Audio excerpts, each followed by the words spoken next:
Whenever.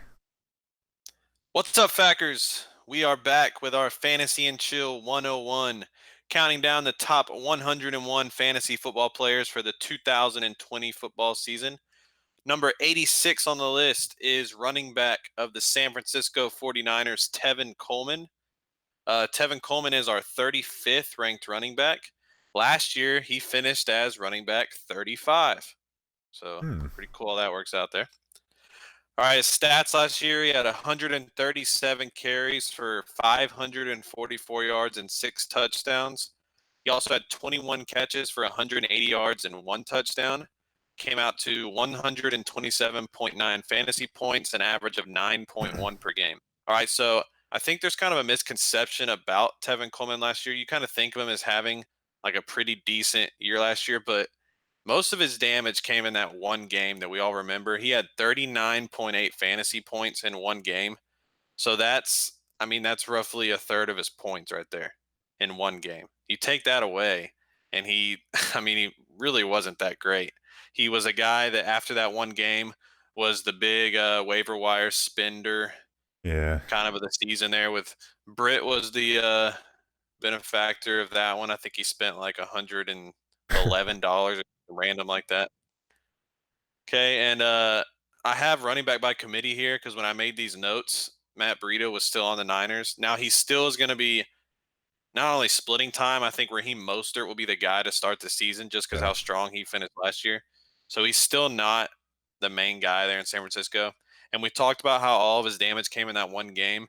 If you look at the end of the season where Mostert kind of started taking the step up, he only averaged 2.4 points per game the last 5 games of the season. Yeah. Now, I saw he only had about 5 carries a game, too. And then there was one game, the first week of playoffs, where they played Minnesota. Oh. Fucking bug flew on me. Wasn't a fan of Tevin Coleman, I guess. Yeah, the first week of playoffs against Minnesota, I saw he had 22 carries, but I think that was because Mostert might have got hurt that game. Yeah, Mostert was banged up in the playoffs because there was that like he wasn't they were they weren't even sure he was going to play in the Super Bowl. I remember leading up to it. Yeah. So yeah, he had 22 carries that game. And then I think Mostert must got healthy or something because then he had 6 carries and 5 carries. Yeah. And during that whole time span, Mostert never had less than 10 carries. Yeah, it's definitely going to be Mostert's job to begin the season, I think. And you can't forget that McKinnon's still there. They still have Jeff Wilson, who stole some goal line carries last year. Yeah. McKinnon, that's a guy that you just forget about. Yeah. Had that decent year filling in Minnesota when Dalvin Cook got hurt his rookie year, I believe, right? Yeah, and then they had Latavius Murray was still there. Yeah. And then he got the contract in San Francisco, gone out 2 years in a row with leg injury, hadn't even played a game. Yeah. Been ready for him. So this But yeah, might be he the is still year. there on the roster, and with Breida gone, you figure if he's healthy, he'll get a little PT too. So it's just I going in looking at the San Francisco situation here, who always we talk about Kyle Shanahan always mixes it up with his running backs anyways. Yeah.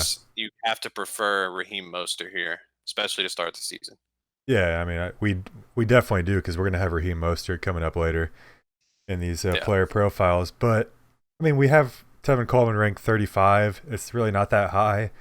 But I don't know if I feel comfortable even drafting him that late because this isn't a guy that's going to give you a lot of like high upside potential. Like usually No, with but these, what he does give you is that if something happens to Mostert, he's he's a plug and play starter. He's a guy that you can start right away if he's actually yeah. given the number one back role. So I think he's a guy that's going to have a decent floor. I don't know if you could say that, but you know he's going to get at least touches throughout the season. The problem though is if Mostert goes down, they're just going to sub some other guy in a Mostert spot, and it's still going to be that running back by committee because Shanahan's not going to go with this one back system Right. that he's never done before. So it's just But a we guy did with a see that stable floor for me. When Coleman is given a game's worth of touches, he performs. It's just that hardly ever happens for him. Yeah, I think they do have a great offensive line in San Francisco, so he can do like some decent damage with a minimal amount of carries. But with a guy, we just did a guy like Matt Breida who went from San Francisco to Miami. I think I prefer him over Coleman if I'm drafting I'm someone about to that late. say, would you rather have both of them are kind of the second we think the second options for their teams going into the season, but you would prefer Breida over Coleman? Yeah, because he gives you that like hot. He gives you a higher upside with a later Yeah, round he has pick. more upside. Okay, yeah, makes sense. 'Cause I think if Jordan Howard goes down, Matt Breida instantly becomes just the guy there. Whether and now if Mostert goes down, I think someone else is just subbing in for Mostert. Coleman will get the majority of the carries, but he's going to be still be splitting time. All right. I think though these are Breida and Coleman. I don't even know if you can consider them handcuffs because they're going to be playing anyways. But if you own Mostert, I'd I'd really like to have Coleman there too in case something happens. Yeah, Same well, thing with that's Howard. Howard and Breida I feel like would that's be what a I did good like two combo. years ago. Like I just kept stacking up on San Francisco running backs, and then they just kept adding more into there. I was like, God damn it! Yeah. Like, how many guys can I own in San Francisco? But I do think it'll be just a two back instead of like last year, how it's kind of a three back with Breida, Mostert, and Coleman. I think all you have to worry about now is Coleman and Mostert. Who's going to get the job? Yeah. So kind of to wrap it up, he's a guy you're targeting eighth, ninth, 10th round that, if given a full game's worth of carries, can perform. He showed that last year, but as of now, he's definitely the second option, but on a run first team. Yeah, They're going to want to yeah. run the ball. Run first So, team with a great line. yeah. So, number 86, our 35th ranked running back, Tevin Coleman of the San Francisco 49ers. We out. We are out.